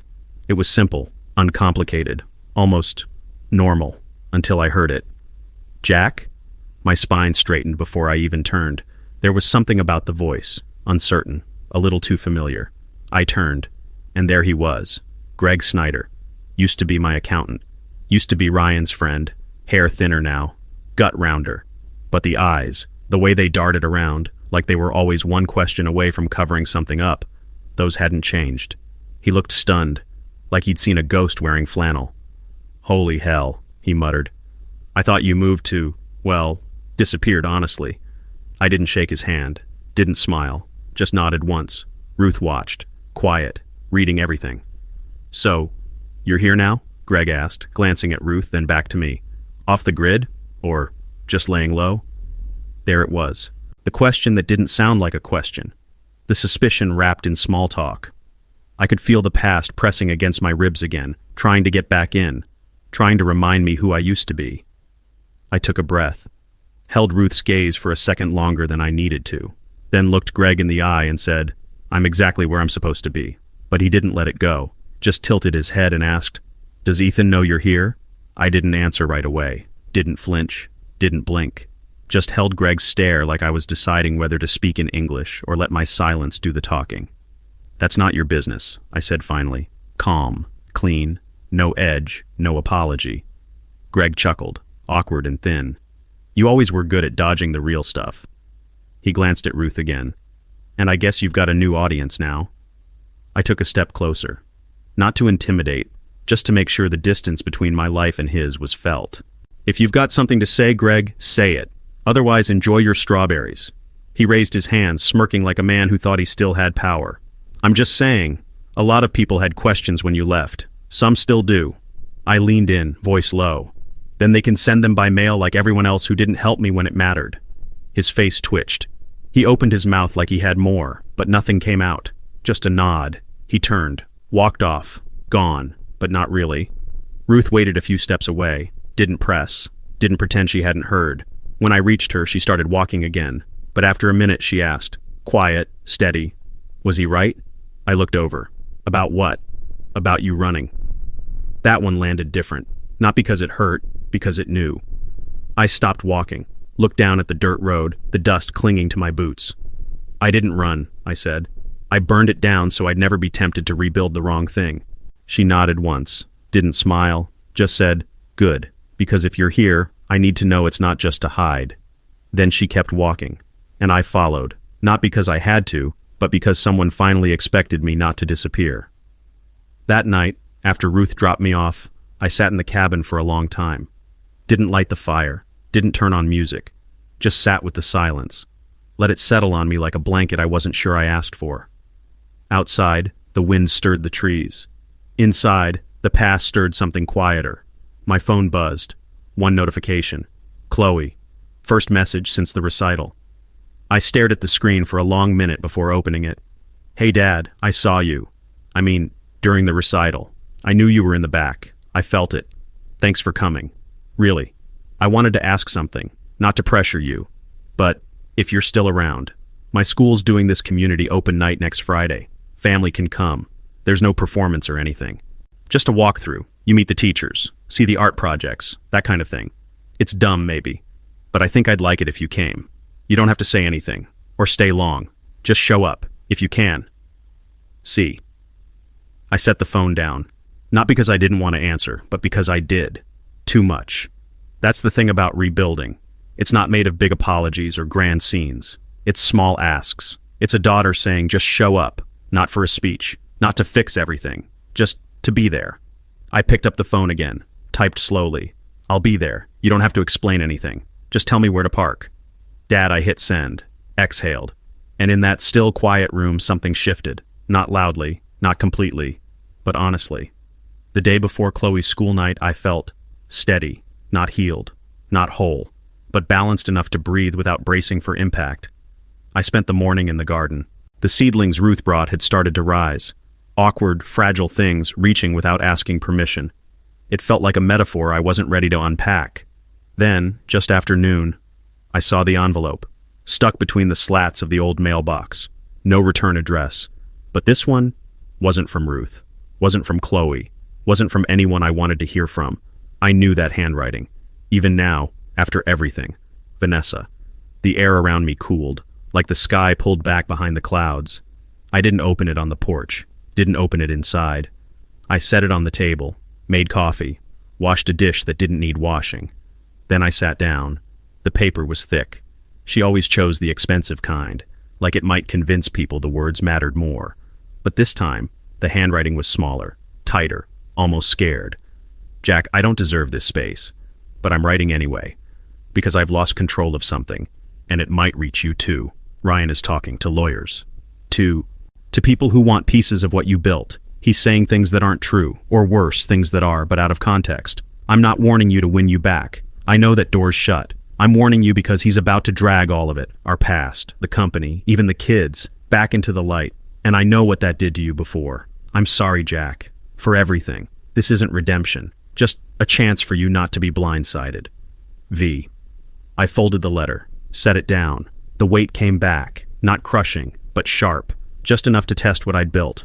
I sat with the letter for over an hour, didn't touch it, didn't reread it, because I didn't need to. Vanessa had always known how to write just enough truth to stir a storm. Never too much, never too little. Ryan talking? That didn't surprise me. That man would sell memory itself if it bought him 30 seconds of relevance. What did surprise me was the weight I didn't feel. I wasn't scared, wasn't shaken. Just disappointed, like someone throwing rocks at a house you already moved out of. I poured a second cup of coffee, looked at the calendar. Chloe, 6:30 p.m., West Entrance, dress code, don't embarrass me. Her handwriting this time, scribbled on the back of a sticky note she'd sent after the invitation. And for the first time since the letter arrived, I smiled. Because that's the line, right there. The old life wants a reaction. The new one? It asks for presence. I took the letter from Vanessa, folded it once more, and slid it into a drawer. Didn't shred it, didn't burn it, just filed it under not today. Because here's the truth. You can fight every battle, answer every threat, chase every fire, or you can choose the moment that needs you most. And tomorrow that moment had a name, a school, a quiet hallway, and a daughter who was finally beginning to reach back. So I took out a clean shirt, ironed it slow, checked my shoes, and whispered to the room, let them come. I'm not hiding, but I'm not missing her again either. Some fights you face, others you starve. This one, I chose to starve. The school parking lot was nearly full. Minivans, old sedans, one or two pickups like mine. Parents doing their best to show up, even if they didn't know exactly how. I sat in the truck for a minute, adjusting my collar like it mattered. Took a breath, another. Then I stepped out. Inside, fluorescent lights hummed overhead. Laughter echoed down the halls, posters peeling from walls. Welcome families, scrawled in glitter glue. I checked the sticky note again. West Entrance, 6:30, don't embarrass me. I turned the corner and froze. He was standing just outside the double doors, jeans, hoodie, nervous hands tucked in his pockets, 17 maybe, tall. He looked up at me, and I saw it in his face. He knew who I was. I slowed, unsure if I should nod or walk past. He didn't make me decide. "Mr. Miller?" Voice polite, tentative. A kid raised right, or at least trying. I nodded once. "Yeah." He stepped forward, held out a hand. "I'm Mason. I'm Chloe's friend." "Friend, right." I shook his hand. Firm, but not too much. He held the eye contact. Brave. "She's inside already," he said. "She told me to wait out here, just in case." I tilted my head. "In case of what?" He hesitated, looked down, then back up. "In case you came. She didn't want to be the one waiting alone, if you didn't." That landed hard, not because it hurt, but because it was true. I looked at the boy, this quiet placeholder of protection, and realized something. This wasn't just Chloe's school anymore. It was her world, a world that kept moving without me. And now I was walking into it. Not as the man who once ruled her home, but as a guest in her new one. I nodded. "Thanks, Mason." He smiled, almost relieved, held the door open, and I stepped inside. The hallway buzzed with the low hum of conversation. Posters lined the walls, hand-drawn, bright, messy, alive. Chloe's world. And for the first time, I wasn't bringing her into something. I was stepping into hers. Mason walked ahead, casual, confident in the way teenagers pretend not to be. I followed a few paces behind, trying not to look like I was measuring every breath. And then, there she was, Chloe, standing near a trifold presentation board that read Urban Gardens and Mental Health in neat blue lettering, hair tucked behind one ear, wearing that oversized green sweater she used to steal from her mom's closet. She was talking to a teacher, explaining something, animated. Her hands moved when she spoke, just like mine do when I care too much. She hadn't seen me yet. So I stopped, watched her, not with the eyes of a father hoping for pride, but with the eyes of a man finally seeing the person his daughter had become.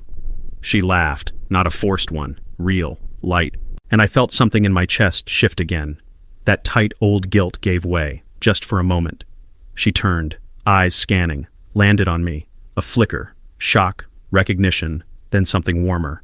Not a smile, not yet, but something close.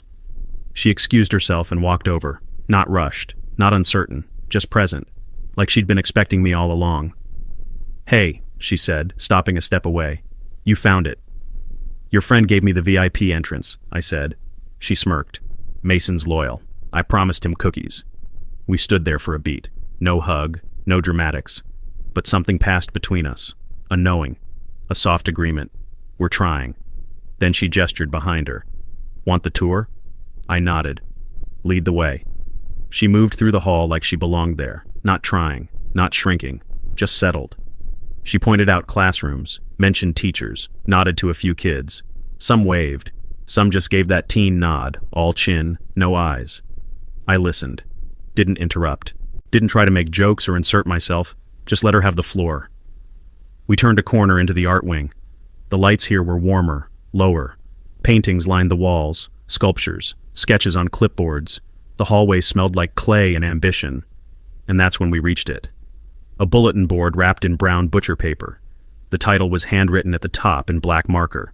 Fragments of Who We Are. Below it, drawings, poems, quotes, photos, all student-made, all raw. Some were hopeful, some angry, some barely coherent but deeply felt. Chloe stood in front of one piece near the middle, didn't say anything, just waited. I stepped closer, saw my last name in the bottom corner. C. Miller, her handwriting. It wasn't a painting, it was a collage, torn pieces of old sheet music, snippets from what looked like letters, typed, then burned at the edges. A photo of a house, ours, half covered in black ink. And in the center, a simple line written in bold, scrawled paint. When the man who built the walls finally left, I could breathe, but I forgot how to speak. I stared at it. Everything in me wanted to explain, to defend, to correct, but I didn't, because it wasn't about me. It was about her living through me. Chloe didn't look at me while I read it. She just stood there, still. And when I finally turned to her, she said, softly, "I wasn't trying to hurt you. I was trying to survive you." My mouth opened, but no words came. just the quiet recognition of a father standing in front of a truth he didn't want, but finally deserved. We stepped out of the hallway and onto a bench just outside the art wing. Old wood, worn smooth by time and too many teenage breakups. It was quiet here. No glitter posters, no background noise, just her, me. The space between us, full but not hostile. She picked at the hem of her sleeve. I rubbed my thumb over a knot in the wood. The silence wasn't awkward, it was loaded, like a field full of unexploded mines. We both knew one wrong sentence could set it off. Finally, she spoke. "You didn't yell." I looked up. "Should I have?" She shrugged. "Most dads would have, if they saw that piece." Most dads didn't disappear. The words left my mouth before I knew I'd said them. She blinked, like she wasn't expecting me to say it either. "You didn't just disappear," she said. "You evaporated, like you didn't want to leave a trail." I nodded. No excuses, because she was right. "I wasn't proud of who I was becoming," I said. "So I burned the map, figured if no one could follow me, I wouldn't ruin anyone else." She was quiet. Then, "But you didn't ruin us, not the way you think. You just left us to fix something we didn't know how to hold." That landed. Deep. She pulled something from her pocket, a folded note. "I wrote this last year, never sent it, was angry, confused." She handed it to me. But before I could open it, she added, "I think I still meant most of it, but I don't feel angry anymore. Just tired of not knowing you." That broke something open in me I'd kept sealed too long. "I don't want to be forgiven," I said. "I just want to be part of the version of you that made that art, that fought to stay real." She looked at me, eyes full, voice quiet. "Then don't leave this time." I drove home that night in silence.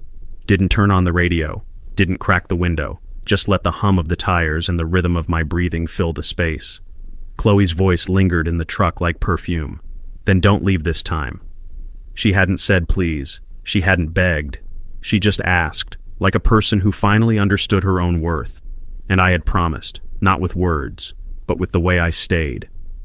The stars were out by the time I pulled up to the cabin. The porch light glowed like someone had left it on for me, even though no one had, or so I thought. A small red light blinked on the answering machine. One message. No one ever left messages. No one called. I pressed play. The voice was low, familiar in the way pain sometimes remembers a name before the mind does. "Jack, it's Ryan." I didn't breathe. He cleared his throat, awkward, hollow. "I know I don't have the right to ask anything, not after what I did, what I am still doing maybe. But I heard you're back. I don't know how, or why now. I saw Chloe's art piece. The school posted it online. Her name, your name. Guess that's how I knew." A pause, a sigh, like he was debating whether to keep speaking. "I'm not calling to make amends. I'm calling because something's happened. It's about Mom." Silence again. "She's in the hospital. Heart issues. It's bad. She's asking for you." My hand tightened around the edge of the counter. "I know you probably want to hang up, or throw your phone into the river. I'd get it. But if you don't come, she might die thinking her oldest son never said goodbye." Click. Message ended. I stood there, frozen. A daughter asking me to stay, a brother asking me to return, and me, split in two.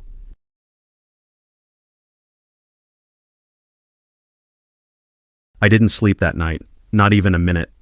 The fire burned low, the cabin was still, and the weight of Ryan's voice pressed against the walls like smoke, thick, bitter, impossible to ignore.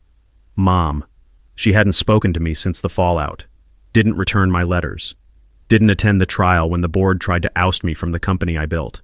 Didn't defend me when I lost the house, the friends, the story I'd wrapped around myself. But she was still my mother. And now, she was dying, asking for me. I poured coffee at sunrise with a hand that wouldn't stop shaking. Not from fear, from everything else. Chloe's voice still echoed in me. "Then don't leave this time." I wasn't leaving her.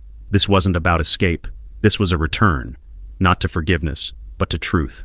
I packed a bag, 2 shirts, a toothbrush, and the picture of Chloe when she was 6, holding a dandelion like it was made of gold. If I forgot why I was doing this, I'd need the reminder. The drive to the city felt colder than it had the week before. Same roads, same sky, but a different man behind the wheel. One who'd built scars into armor, and now had to take it off, piece by piece. I pulled into the hospital lot just before visiting hours. Everything in me screamed to turn around, but I stepped out, walked through the automatic doors, smell of antiseptic, walls too white, memories I hadn't let myself touch in years. I got her room number from the nurse. 6th floor, cardiac. Each step up the elevator felt like sinking, not rising. Then the hallway, quiet, dim, that soft, constant beep of machines reminding everyone that time was running out. Room 614.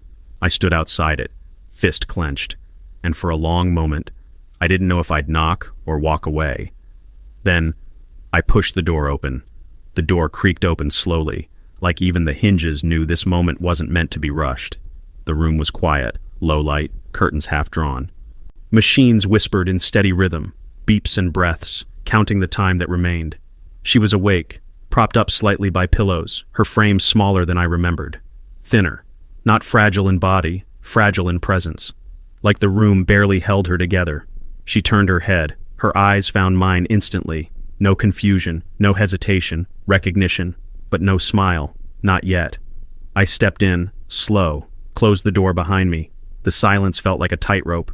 Then I saw it, in her lap, a photo, faded, bent at the corners. Me, Chloe, a summer afternoon. She was maybe 5, wearing a cardboard crown I'd made for her birthday. I was crouched beside her, holding her hand like it was a rare jewel. I'd forgotten that day, but she hadn't. She tapped the photo once, then looked up at me, voice rough from disuse. "You still hold her hand like that?" It hit like a brick through stained glass. Not because of the question, but because it came without venom. I pulled a chair beside the bed, sat slowly, watched her chest rise and fall like the wind might stop it. "I'm trying to," I said. "She's letting me some days." A long pause. She closed her eyes. Not asleep. Just gathering the courage to open something sealed too long. "You were always the quiet one," she said. "Your father hated that. Thought silence was weakness." I swallowed hard. "I thought you agreed with him." She looked at me, eyes sharper than I expected. "No. I was just afraid your silence would one day turn into distance." She blinked, and it did. We both sat in it, the ruin, the truth, the pieces left unspoken. Then she whispered, barely audible, "Why didn't you come back sooner, Jack?" Her question hung there like smoke. Why didn't you come back sooner, Jack? And for a moment I hated how much I still wanted to answer it right, like there was such a thing. I leaned forward, elbows on knees, watched her chest rise, slow and shallow. "Because I thought you chose him," I said finally, voice flat but not cold, just tired. "Ryan, over me." She didn't flinch, didn't deny it. She just stared, long, like she was searching for a version of me she used to understand. "He needed more," she said, soft. "You always seemed fine." That one cut deep, not because it was cruel, but because it was true. I laughed once, dry, bitter. I wasn't fine. I just made less noise about it. She closed her eyes, winced slightly. Whether from pain or memory, I couldn't tell. "You held it all in." "And no one noticed," I added. The monitor beside her beeped steady. It was the only sound for a while. Then, "That night," she whispered. I looked at her. "What night?" She opened her eyes. And in them, I saw it. A memory she'd buried because it didn't seem sharp enough to matter. "The night you left, I was in the kitchen. You came in to say goodbye, I think. But then you saw me on the phone with Ryan." My heart slowed. Yes, I remembered it now. I'd walked in with my bag, paused at the doorway, saw her laughing at something he said, and I turned around. Never said a word. "You didn't stay long enough for me to hang up," she said, eyes glistening. "I would have said something. I would have..." She stopped, swallowed the rest. I leaned back, stared at the ceiling like it might forgive me. "We both left that night," I said. "I just used the door." She turned her face toward the window, where the light was barely bleeding through the curtain. Faded, gold-edged, soft like old photographs. "We were never good at saying the things that mattered," she murmured. "Your father, me. You learned from silence because it was all we gave." I didn't respond, because anything I said would either be too much or not enough. She reached for the photo again. Her fingers trembled. "You were a better father than he was," she said, voice low but certain. Even when you left, Chloe still had more from you than I ever got from him. It didn't feel like a compliment. It felt like a confession. She kept her eyes on the photo, then whispered, "Do you hate me, Jack?" The question landed like a drop of ink in clear water, spreading, staining things I hadn't named. I looked at her. The woman who used to braid Chloe's hair while I buried myself in contracts. The woman who stood beside my brother at board meetings and didn't speak when they erased my name from the door. The woman who once kissed my scraped knee and later refused to believe I was breaking inside. "I wanted to," I said. Simple, honest. She nodded slowly. "You had the right." I leaned forward, looked her in the eye for the first time since walking in. "I didn't hate you. I just stopped expecting you to come find me." Pause. "And when you didn't, I learned to disappear quieter." Her hand reached out, slow, uncertain. I didn't move at first. Then I took it. Cool, thin, but still hers. She gripped gently. "I should have knocked on your door," she whispered. "A long time ago." I squeezed back, just once. "I'm opening it now." The elevator ride down was silent. No music, no voice announcements, just the soft mechanical hum, and the echo of everything I'd just said, and everything I finally heard. I walked out of the hospital with a weight I couldn't name, not the crushing kind, not anymore. It was a different weight, the kind you carry when forgiveness is trying to live where grief used to sit. The air outside had cooled, evening rolling in, calm and blue. I reached the parking lot and saw my truck, still dusty, still mine. Still the place I went when I didn't know where else to go. But I wasn't alone. Someone was leaning against the tailgate, hands in their coat pockets, head down. At first I thought, Ruth? Maybe Chloe? But then the figure looked up. It was Ethan, older, eyes tired, face thinner than I remembered, but unmistakably him. I froze.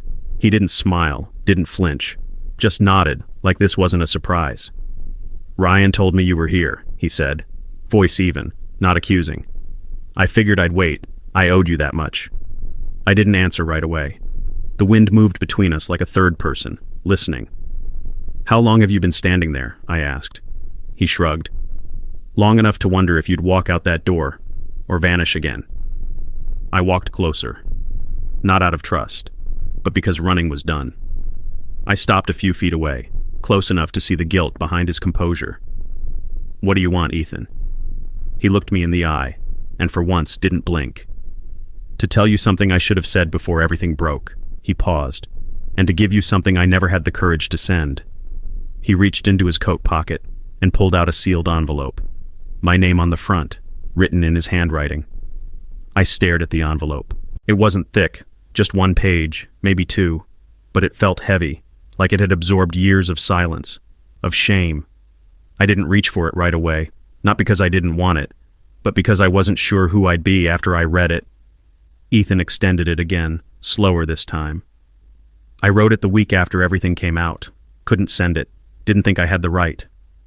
I took it. The paper was warm from his coat. Still, I didn't open it. Not yet. He stepped back, giving me space. Didn't look away. "I'm not here to ask for forgiveness," he said. "You don't owe me anything, but you do deserve the full story, not just what you saw, not just what Ryan told you." I looked at the letter, then back at him. "What could it possibly say, Ethan? That it was a mistake? That you didn't mean it?" I paused. "You slept with my wife. You helped her take my company. You lied to my daughter.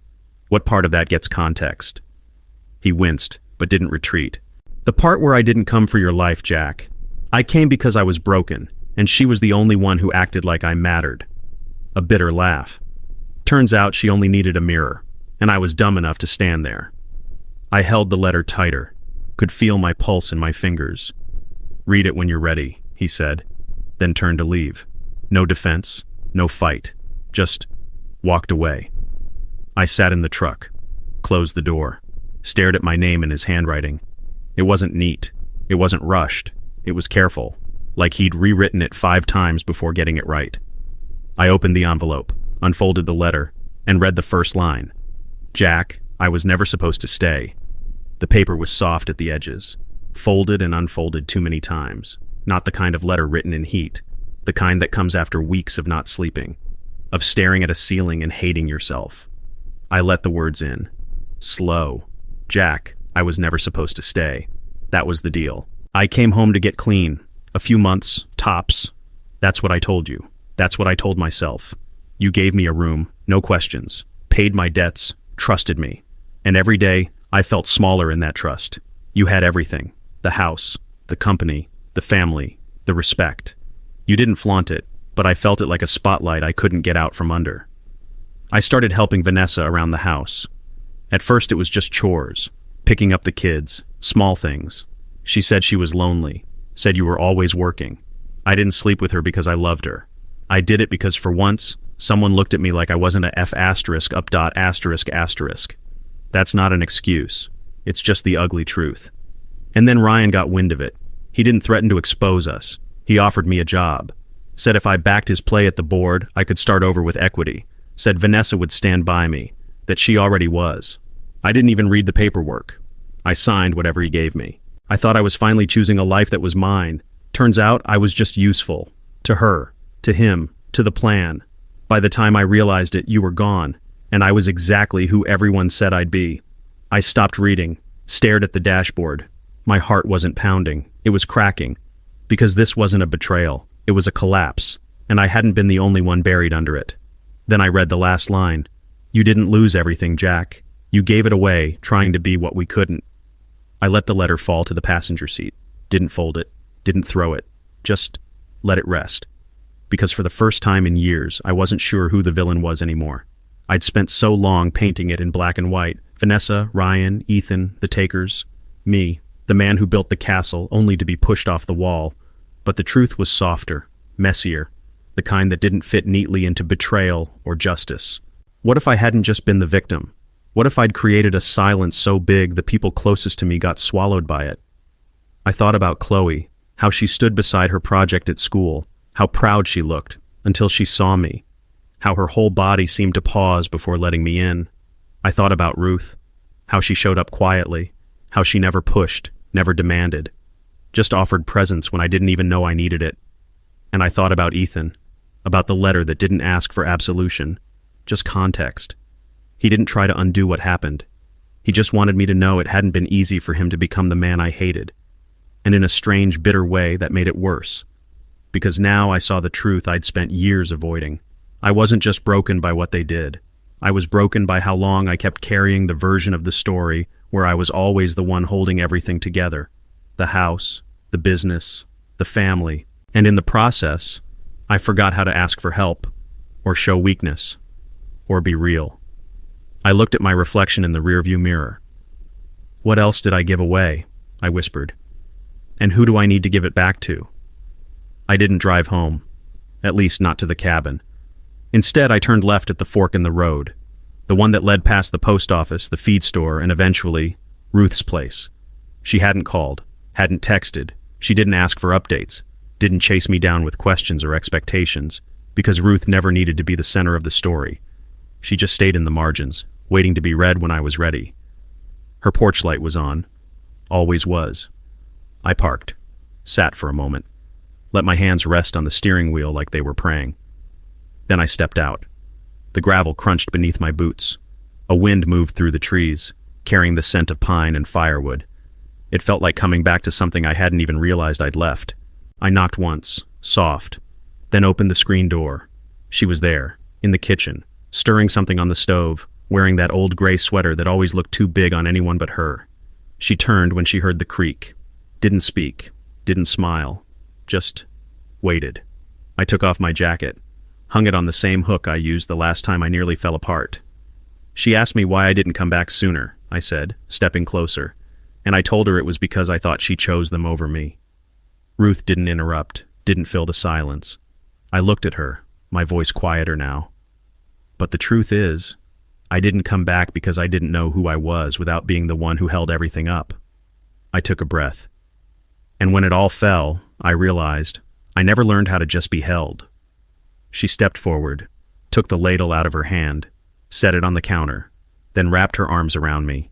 No words, no questions, just presence, just yes. We didn't talk much after that. Ruth poured me a bowl of stew. I ate slow, like my body was finally realizing it hadn't rested in weeks. She sat across from me. one candle flickering between us. No need to fill the air with anything more than presence. For the first time in years, I didn't feel watched. I felt seen. After dinner, we moved to the old couch. She tossed me a blanket. I let it sit across my lap like armor made of softness. She asked once gently, "Are you okay?" I answered honestly, "Not yet," then added, "But I want to be." That was enough. The fire popped in the corner. Her dog, Murphy, curled at my feet like he'd known me all his life, and I thought for a brief moment, maybe this is it. Not the end, but the quiet middle I never thought I'd earn. Then, my phone buzzed. Ruth looked at me. I looked at the screen. Chloe. I answered fast. She never called this late unless it mattered. "Dad?" Her voice was tight, wound up, barely holding. I didn't know who else to call. I sat up. "What happened?" She took a breath. I heard background noise, footsteps, fluorescent lights. "It's not about me. I'm okay, but..." Her voice broke for a second. "It's Mom." I stood. Ruth watched me, waiting. "She collapsed at home. Ambulance just brought her in. They're not saying much, but it's bad." Another breath. "Ryan's here. Ethan too. But she asked for you." The words hit like a second wave, not just grief, the full circle of it. Vanessa. The woman I loved. The woman who broke me. The woman who once built a life with me from nothing. And now, she wanted me. Not Ryan. Not Ethan. Me. The hospital looked different at night, or maybe I was different walking in. Same front desk, same quiet halls, same antiseptic smell that made every memory surface too fast. Chloe met me near the elevator, hair pulled back, face pale but steady. She didn't speak, just walked beside me, like we'd done this before. Like we'd both grown into the version of ourselves that could stand upright under weight. "Room 427, she said softly as we stepped off the elevator. "She's conscious, barely, but she knows it's close." I nodded. "Did she ask for me by name?" I asked. Chloe hesitated. Then, she said, "Tell Jack I don't want to die with this between us." I swallowed hard, because there was still a part of me that wanted to leave her waiting, to prove a point, to win something, but that part was tired, and smaller than it used to be. Outside the room, Ethan sat slouched in a chair, eyes red, a coffee cup half empty in his hand. He stood when he saw me. "She's worse than they're letting on," he said. "It could be hours, maybe less." I nodded once, didn't speak. No time for that now. Then I reached for the door handle. It was cold, the last door, the last room. I stepped in. Vanessa looked older, not from time, but from wear. Still beautiful, in that effortless way she always was, but smaller. Her edges had softened. Or maybe I'd just stopped sharpening mine. Her eyes fluttered open. "Found me." "Jack." A whisper, but full of something I couldn't place. Regret. Relief. Something too big for one word. I walked to the side of the bed, looked down at her. The woman I once trusted with everything, who shattered it, who still held a part of me, even now. I pulled the chair close. Sat. "I'm here," I said. "Say what you need to say." She looked at me like she was seeing the man she married, not the one she broke, not the one she buried. "You stayed," she whispered. A tear slipped down her cheek. She didn't brush it away. "For Chloe," I said first, then softer. "For me." She nodded, didn't argue. The machines around her clicked gently, like they too were waiting. "I ruined it," she said. "I know that now." I stayed quiet. Because when truth finally shows up naked, you don't interrupt it. "I wasn't happy, Jack, and I didn't know how to ask for more without making you feel like less." A long pause. "So I used your silence as permission, and I convinced myself I was the victim." Her hand reached for mine. I let it. Old reflex. Still. Warm. Still hers, somehow. "You never raised your voice. Never hit back. Not once." A shaky smile. And I mistook that for weakness. But it was strength. The kind I didn't understand until too late. I looked down, then met her eyes. "You didn't ruin everything," I said. "But you ended it." A beat. "And I spent years blaming you for the fire. Without admitting, I kept pouring gasoline on my own exhaustion." She closed her eyes. "Let that truth rest between us." "Chloe's strong," she whispered, "because of you." I shook my head. "She's strong despite us." Her fingers gripped mine once, then eased. The monitor beeped slower, steady, fading. She opened her eyes one last time, whispered through dry lips, "Don't disappear again."